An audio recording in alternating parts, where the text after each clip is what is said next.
মই ইতিমধ্যে ক'লোঁ যে চৰকাৰে জনসাধাৰণৰ মাজত দাদা ইয়াক ওলাবলৈ দিয়ক দেই।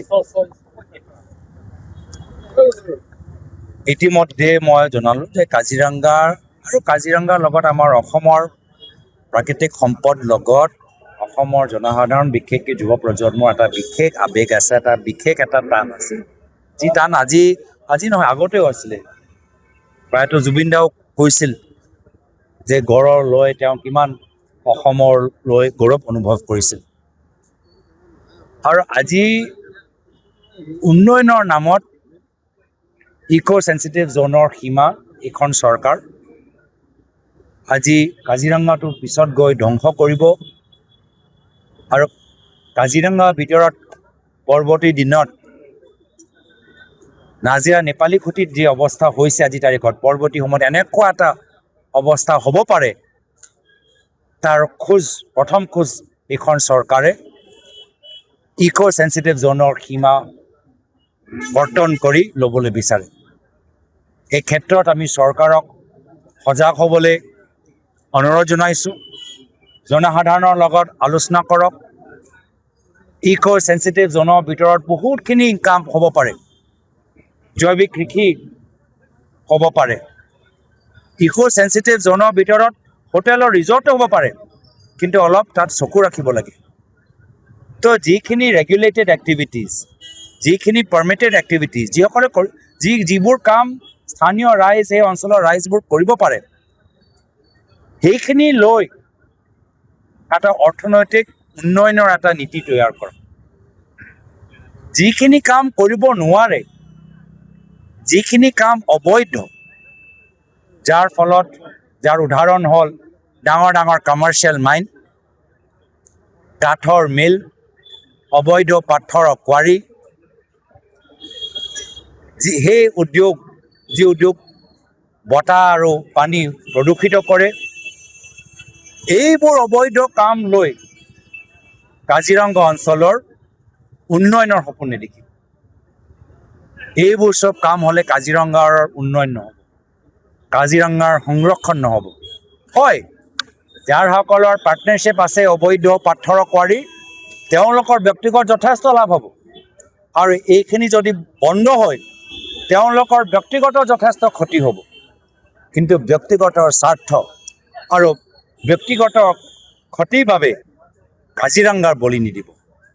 কাজিৰঙাৰ ভিতৰত বসবাস কৰা জীৱ জন্তুসকলৰ বলি নিদিব।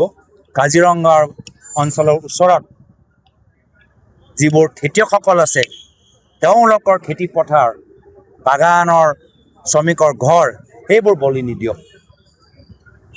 সেইকাৰণে চৰকাৰ এটা বহল মনেৰে ইক' চেঞ্চিটিভ জ'নৰ ওপৰত পুনৰ বিশ্লেষণ কৰক, এই দাবী আমি জনাইছোঁ।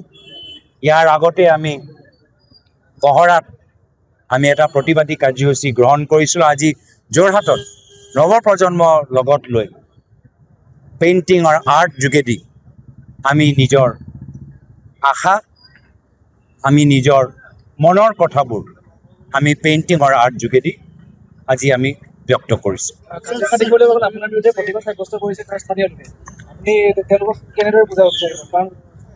চৰকাৰৰ উদ্দেশ্য হ'ল কাঠৰ মাফিয়াক সংৰক্ষণ দিবলৈ যাওঁতে স্থানীয় ৰাইজক কেনেদৰে বিভ্ৰান্তিত পেলাব পাৰে। সেইকাৰণে যি কাৰ্বি আংলঙৰ কাউন্সিলৰ মুৰব্বী তুলিৰাম ৰঙাং ডাঙৰীয়া, আজি তেওঁক কাউন্সিলৰ ভিতৰত অবৈধ কাম বন্ধ কৰাতকৈ মুখ্যমন্ত্ৰী হিমন্ত বিশ্ব শৰ্মা ডাঙৰীয়া তেখেতক পৰ্যাৱৰণৰ প্ৰকৃতিৰ ডাঙৰ এক্সপাৰ্ট বিশ্লেষক হিচাপে স্বীকৃতি দিছে। NC হিলছ কাউন্সিলৰ যে চিফ দেৱলাল গাৰ্লোছা অবৈধ কয়লা খনন বন্ধ কৰাতকৈ, যি অবৈধ কয়লা খননত কিছু মাহ আগত আমি দেখা পালোঁ যে মানুহ ঢুকালে, সেইবোৰ কাম বন্ধ কৰাতকৈ তেওঁকো প্ৰকৃতিৰ বিশ্লেষক হিচাপে, এক্সপাৰ্ট হিচাপে স্বীকৃতি হিমন্ত বিশ্ব শৰ্মা ডাঙৰীয়া দিছে। তাৰমানে কি? তাৰমানে অবৈধ কামবোৰ কেনেদৰে বৈধতা প্ৰমাণ কৰা যায় সুপ্ৰিম কোৰ্টৰ পৰা যে কোনো কাঢ়া নিৰ্দেশ নাহে সুপ্ৰিম কোৰ্টৰ নিৰ্দেশবোৰ যে পালন কৰিব নালাগে সেইকাৰণেই ইক' চেঞ্চিটিভ জ'নৰ সীমাটো কমাই পাথৰৰ কুঁৱাৰী কাঠৰ বেপাৰ বেহা এইখিনি যে চলি থাকক আৰু ডাঙৰ যি ধৰণৰ হোটেল বাস্তৱভাৱে কাজিৰঙাৰ ওচৰত হ'ব নালাগে দিল্লীত হওক গুৱাহাটীত হওক আমাৰ আপত্তি নাই কিন্তু কাজিৰঙাৰ যে তাৰ নক্সা কাজিৰঙাৰ যে প্ৰাকৃতিক যে পৰিস্থিতি পৰিৱেশ তাৰ লগত খাপ মিলাই হোটেল ৰিজৰ্ট খুলিলে green resort nature based resort খুলিলে আমাৰ কোনো আপত্তি নাই নহ'লে এই গোটেইবোৰ ব্যক্তিগত স্বাৰ্থ ইয়াত সোমাই আছে আৰু অবৈধ কামবোৰ বৈধতা প্ৰমাণ কৰাৰ বাবে ইয়াত স্বাৰ্থ ইয়াত সোমাই আছে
ইক' চেঞ্চিটিভ জোনৰ ভিতৰত কৰিব পাৰে হৰ্টিকালচাৰ কৰিব পাৰে ৰেইন ৱাটাৰ পাৰে ৰিনিউৱেবল এনাৰ্জি ছ'লাৰ এনাৰ্জি কৰিব পাৰে গ্ৰীণ টেকন'লজি এই গোটেইবোৰ কাম আপোনালোকে কৰিব পাৰে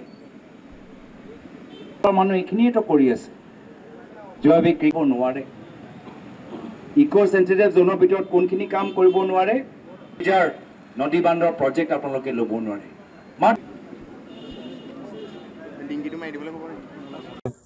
মই অসম মেঘালয়ৰ ওপৰত ক'লোঁ ড্ৰাগছৰ ওপৰতো আমি যথেষ্ট চিন্তিত আৰু নৱপ্ৰজন্মৰ মাজত আৰু ল এণ্ড অৰ্ডাৰ পুলিচ মেচিনাৰী আগতকৈ আৰু সবল হ'ব লাগিব যদি যোৰহাটৰ ভিতৰত আজি মানুহবোৰ সন্ধিয়া সময়ত ওলাই যাবলৈ ভয় কৰে তাৰ মানে ড্ৰাগছ আহিছে তাৰ মানে ড্ৰাগছ বাহিৰৰ পৰা আহিছে তো তাৰ মানে মাত্ৰ যোৰহাটৰ আৰক্ষীবোৰ নহয় সমগ্ৰ অসমৰ আৰক্ষী আৰু অসমততো ড্ৰাগছ নহয় ড্ৰাগছবোৰ ক'ৰবাত বাহিৰৰ পৰা আহে তো অন্য ৰাজ্যৰ আৰক্ষীবোৰ আৰু আমাৰ জনামতে সীমা ইপাৰে বহুতখিনি ড্ৰাগছ আহে তো বৰ্ডাৰ ছিকিউৰিটি ফ'ৰ্চ কেন্দ্ৰীয় চৰকাৰৰ আৰক্ষীবোৰ তেওঁলোকৰ ছিকিউৰিটি ফ'ৰ্চ ব্যৰ্থ হৈছে যদি ইমান বছৰ এই বিষয়বোৰ বাৰম্বাৰ উত্থাপন কৰাৰ পিছতো সমস্যা কমি যোৱা নাই, সমস্যা বাঢ়িছে। সম্পূৰ্ণ মই ইতিমধ্যে ক'লোঁ যে ৰাজ্যৰ কেন্দ্ৰৰ ল এনফৰ্চমেণ্ট মেচিনাৰী ব্যৰ্থ হোৱা কাৰণে যি সমস্যা ইয়াৰ কেইবাটা বছৰ আগৰ ধৰি আমি মাত মাতি আছিলোঁ। ড্ৰাগছৰ সম্পৰ্কত মই এটা 5 কিলোমিটাৰ দৌৰ ইয়াত আয়োজন কৰিছোঁ। তথাপিও এনেকুৱা এটা পৰিস্থিতি যে আমি দেখা পাইছোঁ, তেওঁলোকৰ ব্যৰ্থতা আৰু হ'ব নোৱাৰে, খুব সম্ভৱ হ'বও পাৰে কিছু ৰাজনীতিবিদ এই ড্ৰাগছৰ চিণ্ডিকেট লগত জড়িত হৈ থাকিব পাৰে। যিকোনো খবৰৰ বাবে যোগাযোগ কৰক 9181 307 221 আমাৰ এই নম্বৰত।